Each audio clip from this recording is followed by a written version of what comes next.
You must not lose faith in humanity. Humanity is like an ocean. If a few drops of the ocean are dirty, the ocean does not become dirty. I don't know how true that is. I'm not entirely sure how much I buy into that logic. But that's fine. We're back a few turns ahead of where we left off before, and we've still got a ton of work to do.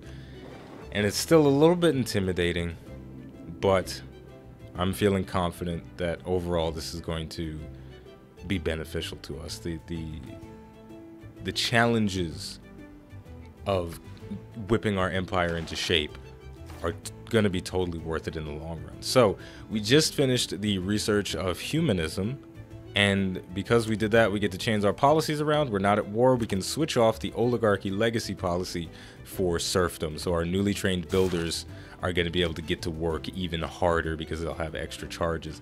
I'm going to spend my gold as soon as I have the ability to on a builder, and we're going to start building a whole bunch of farms and things in Thoughtpolis to improve their housing capacity and production as much as possible, because right now they are pretty much dead in the water. Thadia could also use a couple of improvements as well. We're going to put a lumber mill down because their production overall is going to be pretty miserable. They're going to be mostly farms. They've got a space here for 2 mines, which means an industrial zone would be decent right there. We'd get some adjacency bonuses, but overall not that many. But yeah, we got plenty of stuff to do. And hey, look at this. We can finally build a pasture in the city of Havana, increasing their production by 1. And they finished building a market too. When did that happen? Look at that. Havana's becoming something. So the next thing we're going to do in the city is build a harbor, and that's going to take 172 turns. So I'll see you in about 20 episodes. Havana, it was nice chatting with you guys again. I hate that city so much. Because it's so bad. But I suppose if I can find a way to make Havana beautiful, then, you know, we'll see. And Korea thinks I'm a warmonger now, so our relationship is pretty much doomed to never become anything ever. If you owe the bank $100, that's your problem. If you owe the bank $100 million, that's the bank's problem. That's hilarious. Okay, so yeah, I mean, I love this city, but at the same time, it's kind of getting on my nerves, the fact that it's going to take so long to build things in it, and there's really nothing practical I can do to change that. I mean, I guess I could send them trade routes, but I mean, even if Havana grew into something, you know, if I finish the harbor district and get the lighthouse on and the market with the commercial hub, it's never going to be anything. Havana's never going to be anything. I guess while we're on the subject of things that I don't like, I suppose I could tell a little story about something that gets on my nerves, a New York City related thing. Sometimes when you walk around in Manhattan, there are various activist groups or people trying to get you to sign petitions and whatnot. And that's perfectly fine. There's nothing wrong with trying to get people to sign a petition. But at the same time, if you're inside the subway system, it just means you're going somewhere and you got shit to do.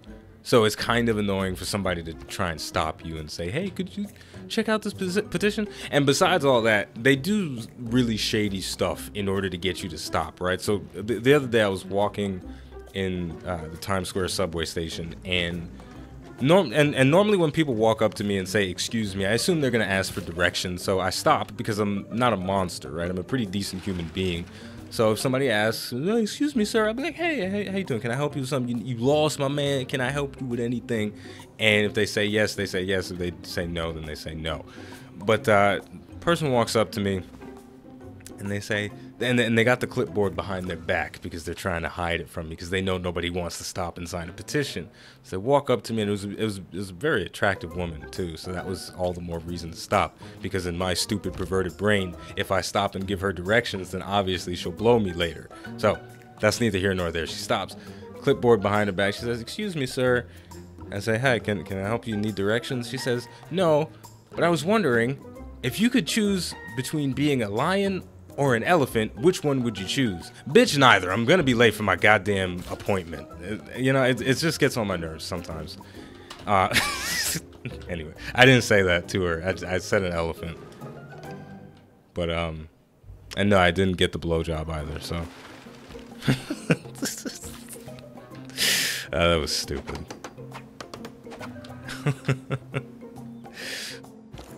On a different note, we just finished a trade route from Sandwich City, and we also repaired a mine in Thoughtopolis, which means this place has potential to become a boom town as well if we divert these trade routes over and make a couple of interesting improvements. We have a lot of potential here in Thoughtopolis because we're next to a world wonder, a natural wonder, which is giving us 3 culture and 2 gold, which means this would be a crazy awesome place for a golf course.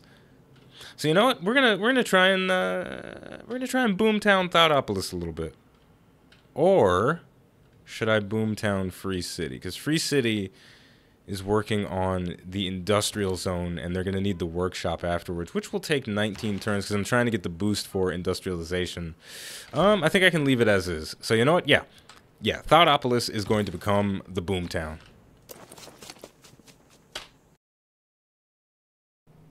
Now, we could get significantly more production out of this trade route, but I want to establish a road between Thadia and Thoughtopolis.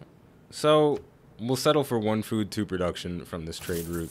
It's not a lot, but the infrastructure is helpful. Now, I'm not sure if I can actually build a golf course on top of this world wonder natural wonder tile, but maybe we can. And it's no, we can't. That's can't build anything there. That's unfortunate. I mean, I guess this could be a national park if I really wanted it to become something. Because very rarely do I have the appropriate tiles to create a national park. National park is a pretty late game thing. Alright, you know what? We'll try and keep these 4 tiles free so that we can possibly put a national park on them. In the 200 plus hours that I've played Civ, I've never made a national park, so maybe this will be the first. But if anything, we can still put down a golf course in this position and do the same thing that we've been doing in a lot of our cities, which is golf course entertainment complex. So yeah, like I mentioned before, it's a little bit tricky to get the positioning down for golf courses in cities that have already been fairly well developed, but in brand new cities, you know, since you're planning on an empty canvas, you can just plop them down and just automatically know that, okay, the entertainment complex is going to go right there.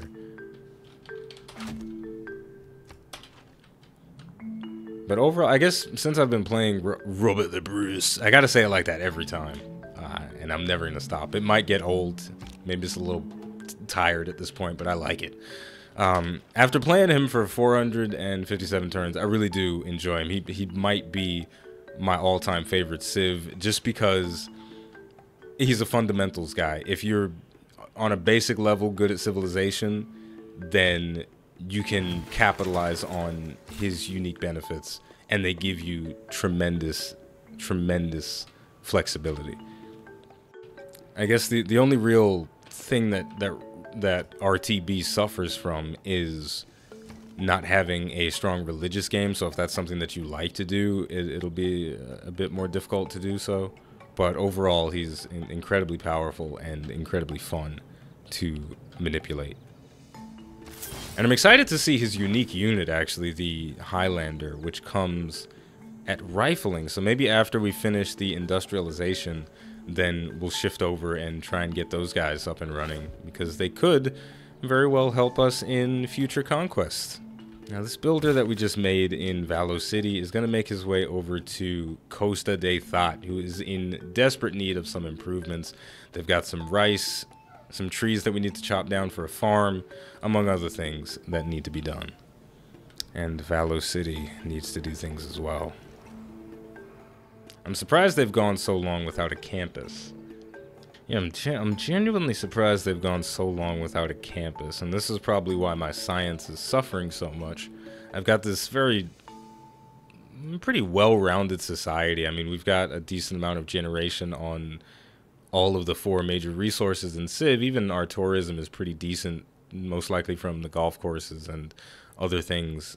But I'm in a weird spot because I am thinking pretty heavily about war and conquest right now. So I'm not entirely sure if I want to build a campus. I may build another encampment, which would give us some more great general points, because I definitely want to have one for the industrial era, and from the looks of it, we're not getting enough great general points to acquire him before somebody else does. Alright, you know what? Even though an encampment is a very weird building, if I'm totally honest, because it does give you those great general points, I think it'll have at least a marginal benefit for us in the long run, because we're gonna have to tear down a farm to do it, which is a bit unfortunate. But damn it, okay, we're gonna start tearing down farms, people. It was gonna happen eventually, and it's gonna happen now. It was nice knowing you, farmland. You were indeed beautiful, but it's time for you to go. Can I put it here? Adjacency. You know, I always feel a little bit bad when I build on top of an improvement that I've made, because it's canceling out a builder charge. But at the same time, that farm has probably been around for about 1,000 years, so it's really not the end of the world, is it?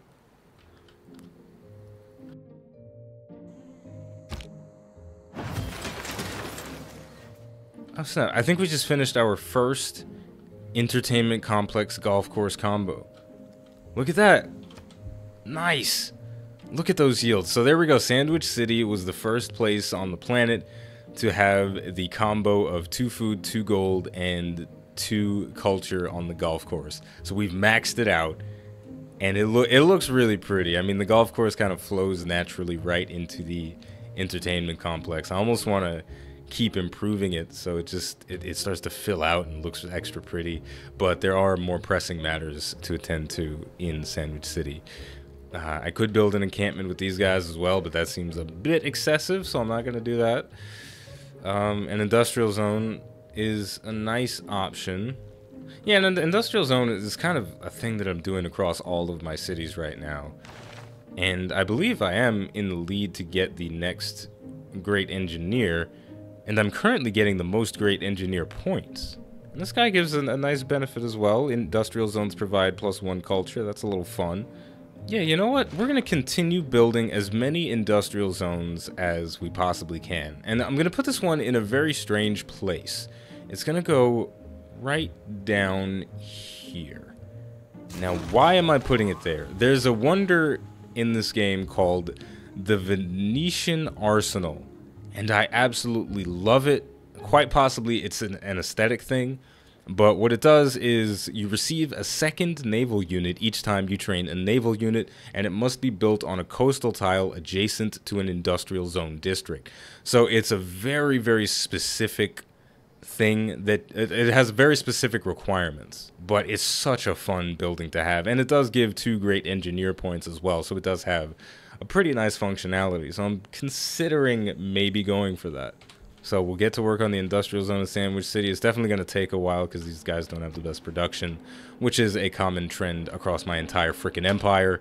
But hey, it is what it is. Oh my god, the repairs are going to take an eternity. Alright, that's not how we're going to do that. Oh my goodness gracious. Nobody knows how to build stuff in my cities, man. We're down amenities, so everybody's a little bit sad, and we just don't have the production we need to get stuff done quickly.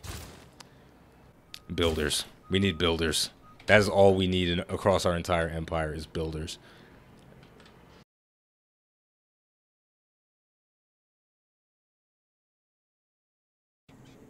Ooh, this is fun. I finished building a spy. No, I didn't finish building a spy. I'm lying. I finished building a government building that, when completed, grants me a spy. Okay, so that's cool. We had something going on in Not In My House for a very long time, and I kind of almost forgot this city existed. But they're done doing what they needed to do, and we have a spy. So I'm going to start work on another builder from these guys, and I have a governor title to appoint that I'm going to give it, of course, to Magnus.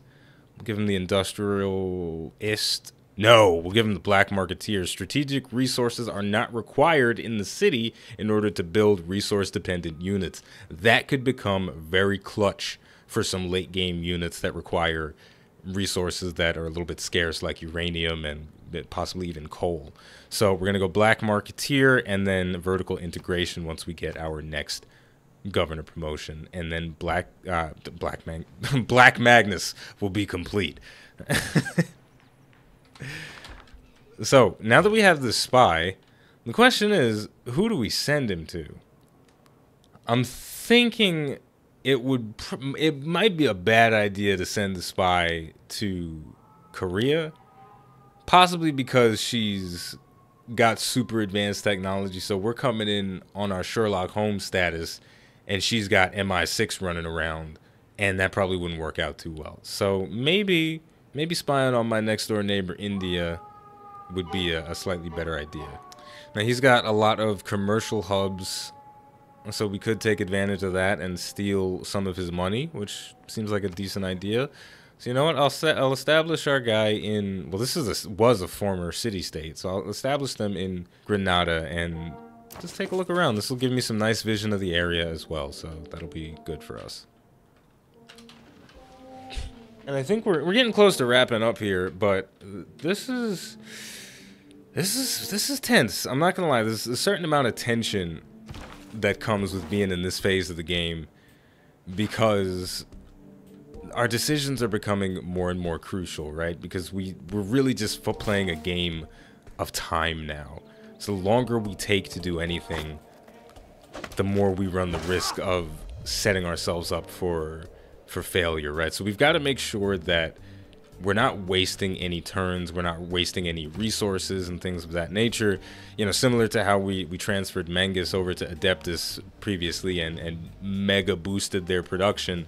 We've got to make sure to manipulate as many things in that style as possible. We got to take full advantage of the min-maxing that we can do with our civilization. And it's going to be tough. It's going to be very tough to play intelligently, especially because I'm probably going to be drinking some beers in the next recording session, but I think we can do it. So with all of that said, I got a couple more things that I want to do, like chop down these trees and instant build these ancient walls, maybe? Yes. And then start work on a harbor district that's going to take 200 freaking turns? Sure.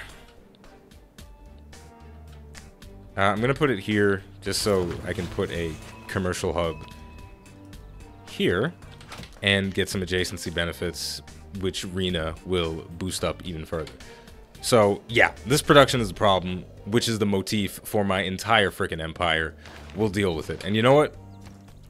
As soon as this tile expands to over here, then I'm going to switch from the harbor district over to a entertainment complex, because we got to get our amenities sorted out in every single city that we have. I want to have positive amenities everywhere so that the Robert the Bruce powers activate in full force. Now, the last couple of things I was going to do, lumber mills need to be built in Meth Town because their production is terrible.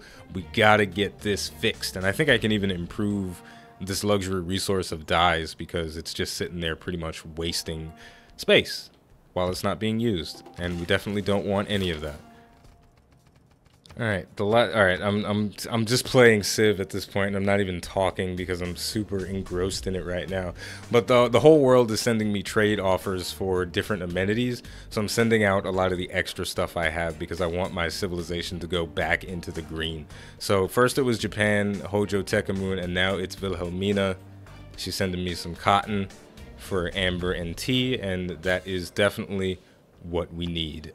So I believe I put our Civ back in the green. This guy's, since my waifu's not sending me chocolate, no, you know, I'm not taking chocolate from nobody else.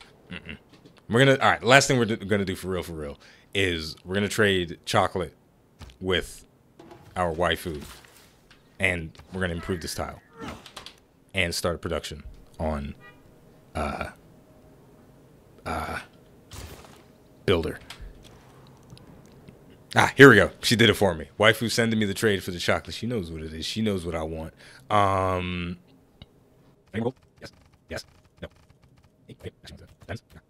Pearls? She not with it. Aluminum? I don't even know what aluminum is. Nah, she not with it. Alright, there we go. Waifu's making a trade. She wants tea, dyes for chocolate, and some gold for 30 turns. I'll take it. Baby girl, you gonna love me one day.